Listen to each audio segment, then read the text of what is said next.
नमस्कार, मैं विनोद कुमार और आप देख रहे हैं RIT न्यूज। दोस्तों, आज मैं मौजूद हूं श्री साहेब वैद्य जी के पास, जो बिहार के जमुई से चलकर आज तमकुही रोड के श्री कृष्ण गौशाला में लगभग 1000 मरीजों का इन्होंने उपचार किया है और इनके पास तमाम तरह की जो बीमारी है उसका इलाज करते हैं और ये जड़ी बूटी या यूं कहें आयुर्वेद के माध्यम से ये इलाज करने का प्रयास करते हैं। जिसमें जो बीमारी है दोस्तों, वो शुगर है, बवासीर है, गैस है, फैटी लिवर है, या तमाम तरह की बीमारियां हैं। तो आज हम जानेंगे कि तमकुही रोड इस कुशीनगर, उत्तर प्रदेश के कुशीनगर जिले में महाराज जी का तमकुही रोड के श्री कृष्ण गौशाला में प्रथम आगमन कैसा रहा।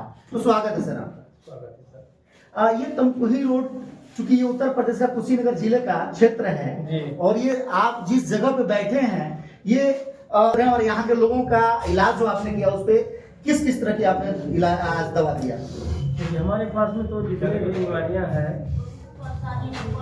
वो सभी ढंग का लोग आए हैं। सभी बीमारियां का मतलब समस्या को लेकर के हम यहाँ पहुँचे हैं।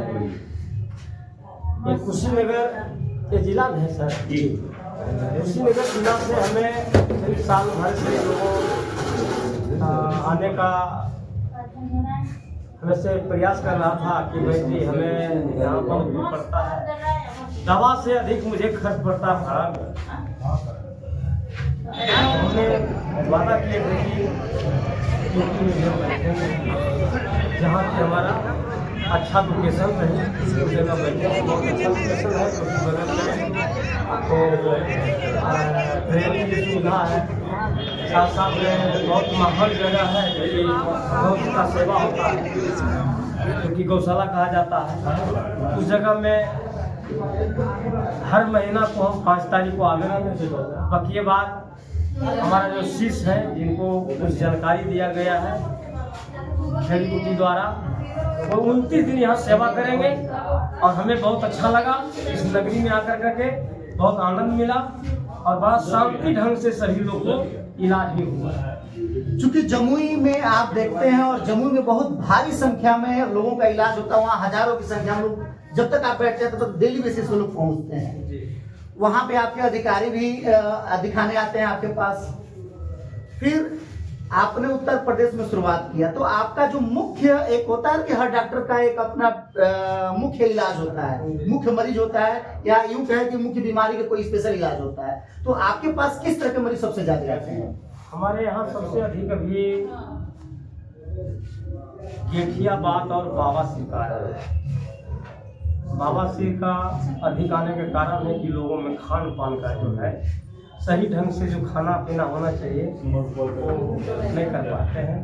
कब्ज गैस बनने के बाद में बवासीर खूनी बादी तीनों हो जाता है। और गेठिया बात तो आपको देखिए कि 8 साल बच्चा को हो रहा है।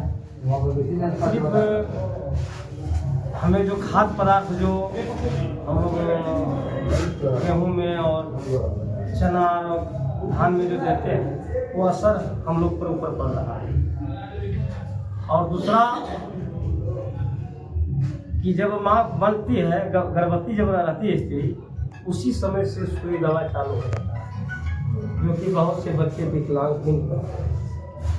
दवा जो है अंग्रेजी दवा तो हानिकारक ही है और जब बच्चा जन्म लेता है उसी समय से फिर सुई दवा को भोंकना शुरू कर देता है। प्रभाव पड़ रहा है कि बहुत से बच्चों 10 साल होते होते लूज हो रहा है, जिसका कि डॉक्टर कहता है इसका इलाज ही नहीं, भूल रहा है, भूल के ठीक होकर करके फिर मान लो लूज हो रहा है, उठने नहीं पा रहा है। प्रभाव पड़ रहा है। तो आयुर्वेद में अगर हम बात करें तो गर्भवती महिला को अगर इलाज दिया जाए तो आयुर्वेद में उसके खान पान बाकी चीजों को या फिर दवा के सुरक्षा की दृष्टि से जो दवा चलता है वो आयुर्वेद में भी इलाज है क्या? तो उसमें किस तरह का हो सकता है? खान पान में क्या आप कहना चाहेंगे? खान पान तो मान लीजिए जो चल रहा है वही चलेगा। जिसे कहने का मतलब है चावल खाना ही आवश्यकता है, गेहूँ रोटी खाना आवश्यकता ही है। तो सवाल है कि उसी में हम लोग सब्जी बनाते हैं तो मात्रा से अधिक सब्जी डाल देते हैं, मात्रा से अधिक तेल डाल देते हैं। हफ्ता में मुर्गा मछली का उत्पादन करते हैं, उसमें भी अधिक से अधिक मसाला दिया जाता है। लाने वाला भी वहीं से मौसम बना के आते हैं बाजारे से, घर में डाल देंगे बढ़िया बनाएगा, अब बनाने भी चाहती है, ये अधिक से अधिक मसाला डाल दें, जो कि हमारा घर वाले खाने वाला दूसरे नहीं, लेकिन दूस तो ले रहा है लेकिन बीस हो रहा है।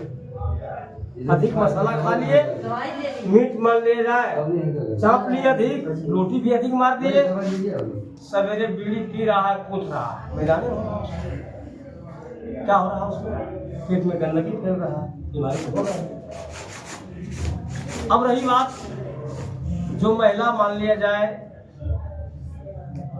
जिसे बांझ कहते हैं, अब उसे हमारे द्वारा जो इलाज चल रहा है तो उनको अपना ही दवाई चला, मेरी दवा उनको खाने के लिए नहीं। जब तक बच्चा नहीं होता है तब तक हमारा दवाई चलता है, और अंग्रेजी दवाई से उसको कहते हैं हट गया। तो ये जो बाजपन जैसे बाजपन महिला का जो, या फिर यूँ कहें कि हम जिन महिला का बच्चा अगर नहीं हो रहा है वो महिला अगर आपका दवा जो चलाते तो कितना दिन कंटिन्यू वो चलाएंगे? बस एक दवाई चलता है उसको, जब बच्चा रुकने के बाद में एक केवल दवाई चलता है 200 का महीना, जो कि नित्य प्रतिदिन 300 दिन उसको दूध के साथ में यूज करता है, क्योंकि उसका बच्चा का भी ताकत और मान लीजिए कोई तरह का रोग उत्पन्न होता है, और महिला को तो खून का भी कमी नहीं होता है। बाकी बात इसके अलावा अब कोई दवाई नहीं चलाती। आज कितने मरीजों को आपने देखा यहाँ? लगभग 800-900 पहला दिन। यहाँ जो आपको मरीज मिले हैं ये केवल उत्तर प्रदेश के हैं या बिहार के भी हैं? देखिए उतना हम नहीं कुछ पाया भाई कि कहाँ से पाए, दिल्ली से है, गोरखपुर से है। गोरखपुर तो भाई क्यों नहीं पड़ता है, गोरखपुर में बहुत मरीज है, हर मंडल है गोरखपुर से थे। क्योंकि जहाँ तक मैंने पता किया है तो यहाँ लगभग आपका गोरखपुर, कुशीनगर, देवरिया और बाकी जिलों के साथ साथ दिल्ली से भी कुछ लोग आए हुए हैं, गाजियाबाद वगैरह बाकी साइड के। हाँ देखिए, जहाँ तक जो आदमी को जानकारी हो रहा है, चाहे दूर से रहे, इलाज के लिए लोग भिलम कर जाते हैं, तो हम लोग तो बगलगिरी सब हो गया है। अभी कितने सालों से आप ये काम कर रहे हैं? हम 20 साल से 20 साल से काम कर रहे हैं। तो अभी इस काम से पूर्णतः पूरा संतुष्ट हैं? बहुत संतुष्ट है, लोग भी आपसे संतुष्ट हैं? जी बिल्कुल संतुष्ट है। जब कुशीनगर में हम पहला चरण दिए तो 800-900 मरीज देखे, जबकि हर लोगों को जानकारी नहीं था। 3 तारीख को हमने औरंगाबाद चरण को रखे तो 2200 मरीज देखे पहला बार। 2200 सुबह से लेकर करके 10 बजे रात तक सारा मरीज, और 10 बजे के बाद हम रात 70 साल के हो गए और आप सुबह से लेकर के रात को 10 बजे तक, चूंकि प्रोफेशनली जो डॉक्टर होते हैं वो आमतौर पर देखा जाता है 2-4-10 डॉक्टर को मरीज को अगर देख लिए तो कहते हैं नहीं रोक लो, मैं थोड़ा चाय पी के आ रहा हूँ। लेकिन आपके पास ये कौन सा ऊर्जा है जो आप सुबह से लेकर के और रात को 10-11 बजे तक लगातार बैठे रहते अगर हैं? यदि खुद को हम बीमार रहेंगे तो दूसरा इलाज क्या कर पाएंगे? ये तो है। तो आप कौन सी जड़ी बूटी खाते हैं जो आपको इतना एनर्जी मिलता है? जड़ी बूटी हम नहीं खाते हैं, हम सिर्फ खान पान पर हैं। जैसे कि अभी डॉक्टर साहब सुबह से लेकर के 2 मरीज देखेंगे, 2 घोट चाय मारे, हम सुबह से वो चाय नहीं पिए। चूंकि अभी अगर देखें तो उम्र के हिसाब से ऐसा नहीं लग रहा कि आप 70 साल के हैं, आप ऐसा लग रहा है कि 50-60 साल के हैं।